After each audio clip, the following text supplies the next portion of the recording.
Hello बच्चों, आज के इस वीडियो में हम करने वाले हैं एनडीए के कंप्लीट स्टैटिक्स के सारे फॉर्मूले और कॉन्सेप्ट को रिवीजन। तो चलिए स्टार्ट करते हैं। सबसे पहला टॉपिक हमारा है मीन। मीन कैसे निकालते हैं बच्चों? जैसे हमारे पास ऑब्जर्वेशन दे रखा हो और हमें उसका मीन निकालना होता है, सभी ऑब्जर्वेशन को क्या कर देना, ऐड कर देना, यानी सिग्मा एक्सआई सारे ऑब्जर्वेशन को ऐड करके नंबर ऑफ ऑब्जर्वेशन से क्या कर देना, डिवाइड कर देना है। और अगर हमारे पास फ्रीक्वेंसी के फॉर्म में दे रखा हो तो इस केस में क्या होगा, सिग्मा एफ आई एक्स आई, यानी इसके प्रोडक्ट को ऐड कर देना है और अपॉन में टोटल फ्रीक्वेंसी, यहाँ से फिर मीन निकल जाएगा। इस केस में सिंपली ऐड करके इनसे डिवाइड, इसमें क्या करना है, एक्स आई एफ आई का मल्टीपल करके ऐड करके टोटल नंबर ऑफ फ्रीक्वेंसी से डिवाइड कर देंगे तो हमें क्या मिल जाएगा, मीन मिल जाएगा। क्या था, change of origin. Change of origin का मतलब होता है ऐड और subtract some number in each observation. जब हम किसी ऑब्जर्वेशन में, ईच ऑब्जर्वेशन में कुछ ऐड या ईच ऑब्जर्वेशन में कुछ सब्ट्रैक्ट करेंगे तो इसको बोला जाता है change of origin. Change of scale का मतलब होता है जब हम ईच ऑब्जर्वेशन में कुछ मल्टीप्लाई करेंगे या ईच ऑब्जर्वेशन में हम कुछ डिवाइड करेंगे तो इसे हम क्या बोलते हैं, चेंज ऑफ स्केल। मल्टीप्लाई या डिवाइड करना चेंज ऑफ स्केल, ऐड और सब्ट्रैक्ट करना होता है change of origin. Next concept क्या देखिए बच्चों, geometric mean, GM. Geometric mean of two number क्या होता है, under root of A into में B. Geometric mean of N number क्या होगा, यानी कि 2 से ज़्यादा हो, 3 हो, 4 हो, 5 हो, तो सबको मल्टीप्लाई कर दीजिए, A1 into A2 into A3 and so on into N, सबको मल्टीप्लाई करके पावर में लगा देना 1/n। इसको भी आप गौर से देखो, ये a इंटू बी का मल्टीपल है, अब पावर में क्या लगा हुआ, 1/2। 2 है तो 1/2, 5 होता तो 1/5, 3 होता तो 1/3। जैसे एग्जाम्पल लिया है, ज्योमेट्रिक मीन ऑफ दिस क्या हो जाएगा, 2 इंटू 4 इंटू 8 इंटू 16 इंटू में 32 की पावर 5 है तो यहाँ पे आ जाएगा 1/5। इसे लिखेंगे 2 की पावर 1 इंटू 2 की पावर 2 इंटू 2 की पावर 3, 2 की पावर 4, 2 की पावर 5 की power 1/5। Base same, power add हो जाएगा, इन सबको ऐड करेंगे तो 15 आ जाएगा और यहाँ पे 1/5 ये कट के 3 हो जाएगा, 2 की पावर 3 क्या आ जाएगा, 8 हमारा इसका आंसर हो जाएगा। इसका ज्योमेट्रिक मीन क्या हो जाएगा, 8 हो जाएगा, 8। नेक्स्ट टॉपिक है बच्चों हार्मोनिक मीन। ज्योमेट्रिक मीन के बाद आता है हार्मोनिक मीन। पहला वाला था अरिथमेटिक मीन, फिर ज्योमेट्रिक मीन, अब आ गया हार्मोनिक मीन।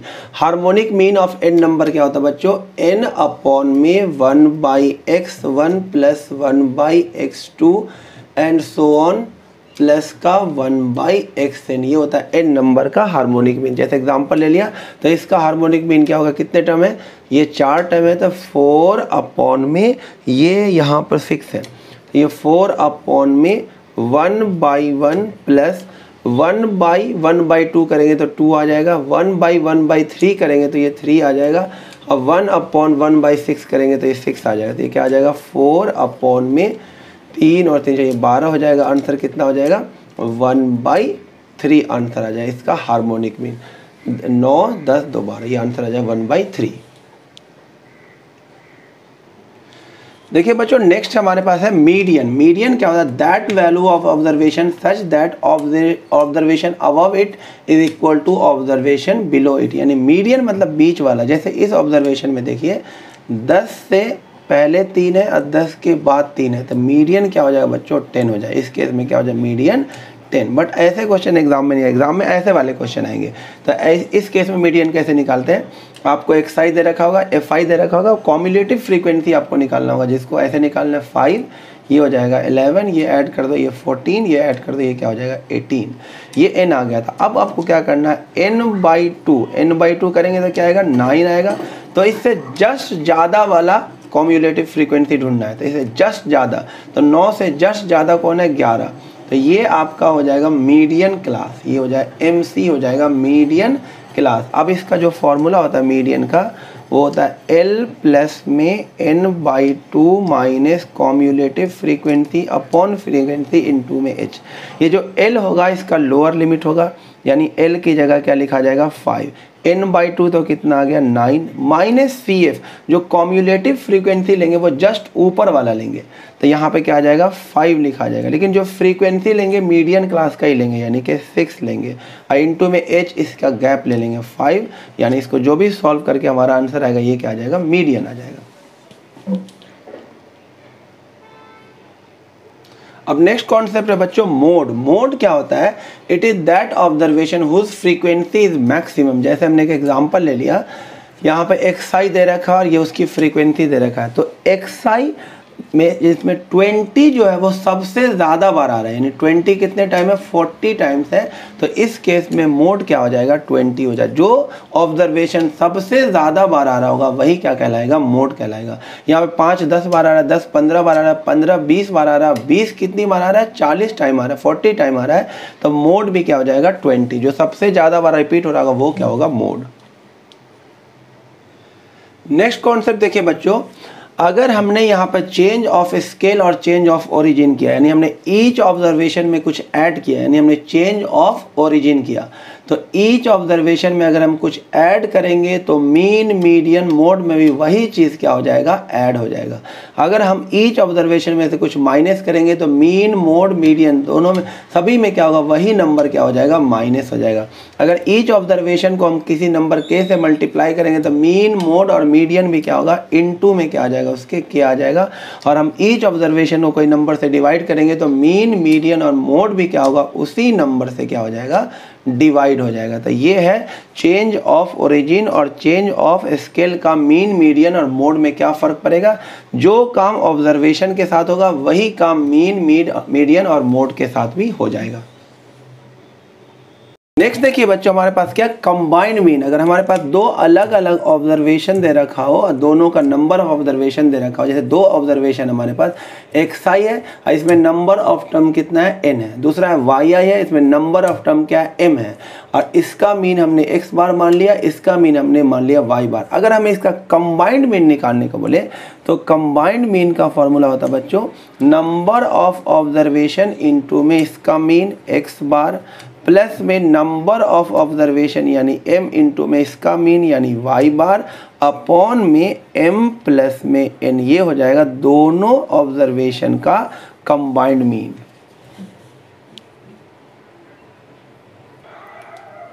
नेक्स्ट है बच्चों हमारे पास मीन डेविएशन अबाउट मीन। इसका फॉर्मूला होता है बच्चों mode of xi minus x bar upon में नंबर ऑफ ऑब्जर्वेशन। और अगर फ्रीक्वेंसी दे रखा होगा तो fi इंटू में xi माइनस x बार मोड लगा देना अपॉन में टोटल नंबर ऑफ फ्रीक्वेंसी यानी capital N। Mean deviation about median क्या हो जाएगा? xi माइनस मीडियन का मोड अपॉन में नंबर ऑफ ऑब्जर्वेशन। फ्रीक्वेंसी के फॉर्म में हो तो fi इंटू में xi माइनस मीडियन अपॉन में total number of frequency. Median निकालना आपको सिखा दिया गया। वेरिएंस का फॉर्मूला होता है बच्चों सिग्मा। वेरिएंस का फॉर्मूला सिग्मा। अगर आपको ऑब्जर्वेशन फ्रीक्वेंसी नहीं दे रखा है तो xi माइनस x बार का होल स्क्वायर अपॉन में टोटल नंबर ऑफ ऑब्जर्वेशन। और अगर फ्रीक्वेंसी दे रखा है तो सिग्मा fi इंटू में xi माइनस x बार का होल स्क्वायर अपॉन में टोटल नंबर ऑफ फ्रीक्वेंसी। ये हो गया वेरिएंस का फॉर्मूला।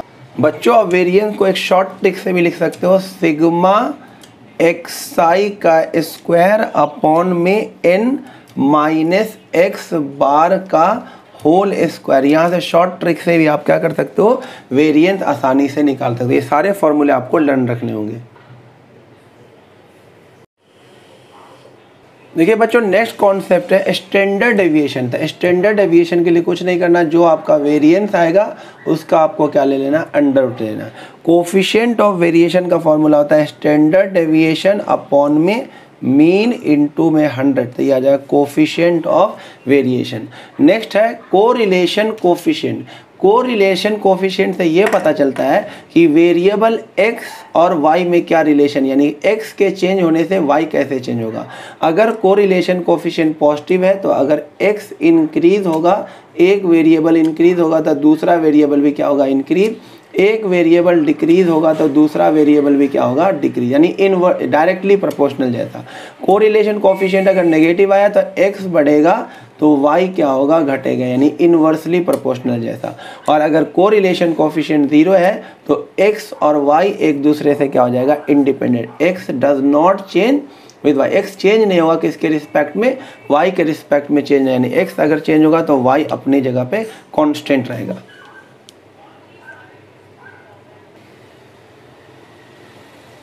नेक्स्ट है बच्चों देखिए कोवेरिएंस। कोवेरिएंस का फॉर्मूला याद करने के लिए आप वेरिएंस का फॉर्मूला याद होना चाहिए, सिग्मा xi माइनस एक्स बार का स्क्वायर अपॉन एन। क्या आप इसको ऐसे लिख सकते हो, xi minus x bar into xi minus x bar upon N. तो कोवेरिएंस का फॉर्मूला कुछ ऐसा सही है, sigma xi minus x bar, अब यहाँ पे y भी है तो ये हो जाएगा इंटू में yi minus Y bar upon में total number of observation N. ये है कोवेरिएंस का फॉर्मूला। बच्चों नेक्स्ट कॉन्सेप्ट है कोरिलेशन कोफिशिएंट। आर का फॉर्मूला क्या होगा, तो इसका फॉर्मूला याद रखना, covariance of X and Y upon में standard deviation of x into standard deviation of Y. Sigma square होता है वेरिएंस और सिग्मा किसके इक्वल होता है, स्टैंडर्ड डेविएशन। तो ये standard deviation of x into में स्टैंडर्ड डेविएशन ऑफ वाई, ये कोरिलेशन कोफिशिएंट को निकालने का फॉर्मूला है बच्चों नेक्स्ट कॉन्सेप्ट है regression coefficient of x on y. तो इसका फॉर्मूला याद रखना है, regression coefficient of x on y किसके इक्वल होता है, कोरिलेशन कोफिशिएंट आर इंटू में standard deviation of x upon में स्टैंडर्ड डेविएशन ऑफ वाई। उसी तरह से regression coefficient of Y on X का फॉर्मूला क्या होता है, बी वाई एक्स का फॉर्मूला क्या होता है, कोरिलेशन कोफिशिएंट आर इंटू में standard deviation of Y upon में स्टैंडर्ड डेविएशन ऑफ एक्स। ये फॉर्मूला आपको याद रखना है। देखिए बच्चों नेक्स्ट कॉन्सेप्ट है regression line of Y on X. तो regression line of Y on X क्या हो जाएगा, y minus Y bar is equal to B Y X into में x माइनस एक्स बार। ये रिग्रेशन लाइन का equation होगा, regression line of y on x। उसी तरह से regression line of x on y क्या हो जाएगा, x minus x bar is equal to b x y into में y माइनस वाई बार। ये रिग्रेशन लाइन का इक्वेशन होगा x का ऑन y पे। अब देखिए बच्चों अगर रिग्रेशन कोफिशिएंट जो कोरिलेशन कोफिशिएंट था r अगर 0 होगा तो रिग्रेशन लाइन क्या होगा, एक दूसरे के परपेंडिकुलर। अगर r की वैल्यू कोरिलेशन कोफिशिएंट की वैल्यू प्लस माइनस 1 के इक्वल होगी बच्चों, तो रिग्रेशन लाइन क्या होगा, पैरेलल टू ईच अदर होगा। बी एक्स वाई यानी कि ये regression coefficient of x on Y और regression coefficient of Y on X, ये जो होगा अगर ये पॉजिटिव होगा तो ये भी पॉजिटिव होगा और ये नेगेटिव होगा तो ये भी नेगेटिव होगा। और इसका जो प्रोडक्ट होगा बच्चों वो 0 से ज़्यादा और 1 या 1 के इक्वल होगा, यानी उससे कम या 1 के इक्वल होगा। जैसे आपको 3 पेयर दे दिया जाए 1,1 -1,1 1/2 -1 और 10/3 इसमें कौन सा पॉसिबल है रिग्रेशन कोफिशिएंट x और y और x के लिए दोनों, यानी कौन सा पेयर bxy या byx हो सकता है। तो देखो ये तो हो ही नहीं सकता क्योंकि इसका प्रोडक्ट क्या आ जाएगा, नेगेटिव, क्योंकि नेगेटिव तो चलेगा ही नहीं प्रोडक्ट, क्योंकि दोनों पॉजिटिव होगा तो भी पॉजिटिव आएगा प्रोडक्ट, दोनों नेगेटिव होगा तब भी इसका प्रोडक्ट पॉजिटिव आएगा। तो ये भी पॉसिबल नहीं, ये भी पॉसिबल नहीं है। इसको मल्टीप्लाई करेंगे तो 20/3 हो जाएगा, यानी 1 से क्या हो जाएगा, ज़्यादा हो जाएगा। तो ये भी पॉसिबल नहीं है। कौन सा पॉसिबल है, पेयर 1,1 पॉसिबल है, यानी bxy या byx 1,1 हो सकता है।